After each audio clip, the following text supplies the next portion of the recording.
All right, let's just jump right into it. There is a seismic shift happening in AI right now. And I mean, it's not just another new tool or some tech fad. It's a fundamental change that is literally splitting the world into two camps. Those who are using AI to create incredible value, and those who are getting left in the dust. Today, we are exploring this great divide. To really get a sense of the scale here, just look at this number. 100 million. That's how many users ChatGPT got in just 2 months. I mean, that's faster than TikTok, faster than Instagram. This was the moment AI stopped being a niche tech story and went completely mainstream. It really set the stage for the revolution we're seeing play out today. And this isn't just a Silicon Valley story anymore, not by a long shot. While the US definitely got a head start, international growth is now surging. AI adoption is a truly global phenomenon. Just in the last year, places like Australia, Brazil, and France have seen business customer growth over 143%. The AI engine is firing on all cylinders, all over the world. But the technology that's actually driving this divide? Well, it's a massive leap beyond the simple chatbots that first got everyone's attention. We've moved into a totally new era, the era of what some are calling the digital worker. So let's break down what that actually means and why it's such a game changer. It all boils down to this concept of agentic AI. See, these aren't just tools that answer a single question and then stop. No, they're autonomous agents. They can observe a problem, reason through different solutions, create a multi-step plan, use other software tools to carry out that plan, and then act on what they find, all with very little human supervision. They are, for all practical purposes, digital members of your team.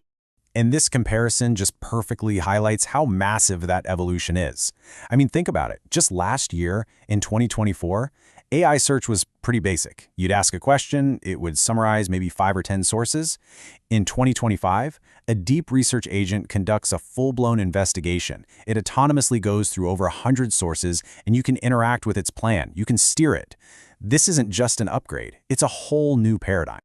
And this shows you how it works in the real world. First, the AI analyzes your question and actually proposes a research plan. And here's the crucial part. You get to review and even change that plan. Then it goes off and does the work, discovering and reading through hundreds of sources. It synthesizes all that info, finds the key patterns, and finally, it generates a comprehensive, fully cited report. A task that used to take a human researcher days can now literally be done in minutes. So this incredibly powerful technology is here. But, and this is a big but, its huge benefits are not being distributed evenly. Instead of leveling the playing field, it's carving out this massive chasm between the leaders and the laggards. So let's look at the data behind this great AI divide. Yeah, this research from Boston Consulting Group paints a really stark picture. A staggering 60% of companies are considered laggards, meaning they're getting little to no real value from their AI investments. In the middle, you have about 35% that are kind of getting there, they're emerging. But the real story is that tiny sliver at the top. Just 5% of companies are future-built, and they are systematically generating massive value from AI. And this divide, it really starts from the ground up, at the individual level. It's not just about having access to the tool, it's about how deeply you use it. The most advanced users, the frontier workers as OpenAI calls them, are sending 6 times more messages to AI systems than the median worker. They are fundamentally weaving it into everything they do. And you see that exact same gap at the company level. These frontier firms are generating twice as many AI messages per employee as the median company. This shows they're not just experimenting. No, they are embedding AI as a core part of the organization, standardizing its use across teams and workflows. So, what exactly are these top-tier companies doing differently? How are they getting so much value while everyone else seems to be struggling?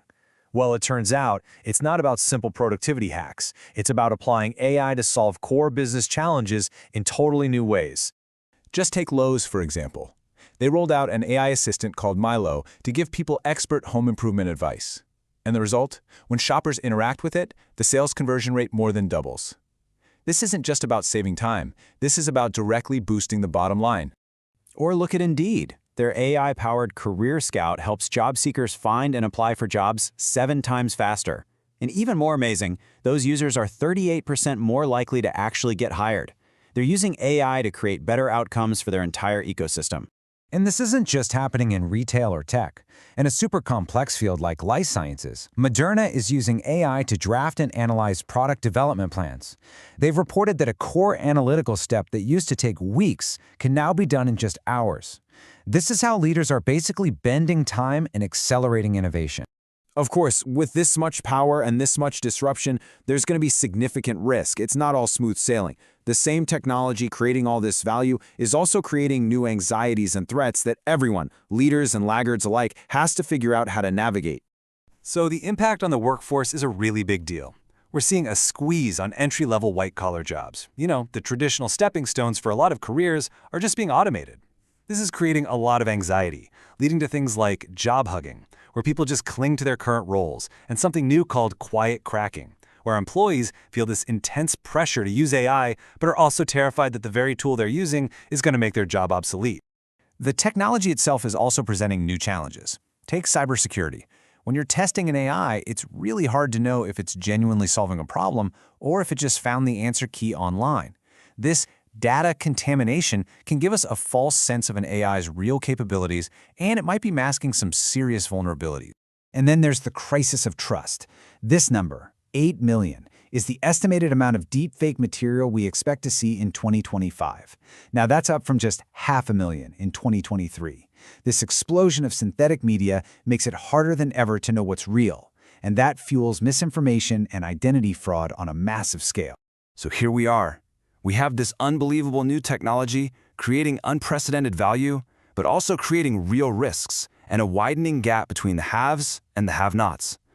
Which brings us to the final and most critical question. Because the key takeaway from all this research is crystal clear. The winners aren't just buying new software. They are fundamentally redesigning how work gets done. 70% of AI's potential value isn't unlocked from the tool itself, but from rethinking the core business processes it enables. Just layering AI on top of old ways of doing things is not going to cut it. Ultimately, every organization is now facing this choice right here.